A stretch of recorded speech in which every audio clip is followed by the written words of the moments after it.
to telling all sides of the story. We're bringing in one of the leaders of an organization that works toward a democratic alternative to the monarchy. Now, I guess you'd call that democracy. Emily Robinson is an academic and an executive officer of Republic. She joins me now from our London bureau. Emily, why are you guys such spoil sports? I don't think we are, actually. We're organising a massive sort of traditional British street party ourselves, which actually is probably going to be bigger than a lot of the sort of pro-royal street parties that are going on. You know, we've found that there's not a lot of interest in that at all. But we're going to be organising a big day with lots of bunting and cake and all those kinds of things, but to celebrate democracy, to show that you can have all of these things. You can be a patriot, you can be fun, but you don't have to celebrate privilege while you're doing it.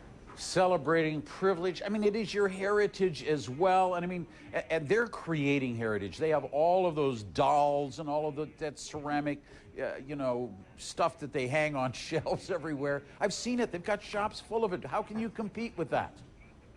Well, we are trying to compete with it. We have our own mugs, which I have some here that say "I'm not a royal wedding mug" on them.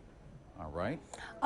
Which have been flying out of, I mean, we can't keep up with orders. We've had to take on new staff just to deal with the orders for these things. In terms of heritage, I mean, Britain has a long tradition of democracy, of republicanism, of sort of ordinary people doing extraordinary things. To think that our entire heritage just comes down to this one family, I think is doing our country a disservice, really. And in terms of you know, sort of history going on, making itself, you know, we can do that. They'll still be part of our past, even if they're not part of our future. Now, you have invited other groups from all across Europe to join you, from other countries that also have monarchies still in existence today. What is everyone's fundamental complaint about this? That the monarchy costs them too much money? That they distract the public away from reality? What is it?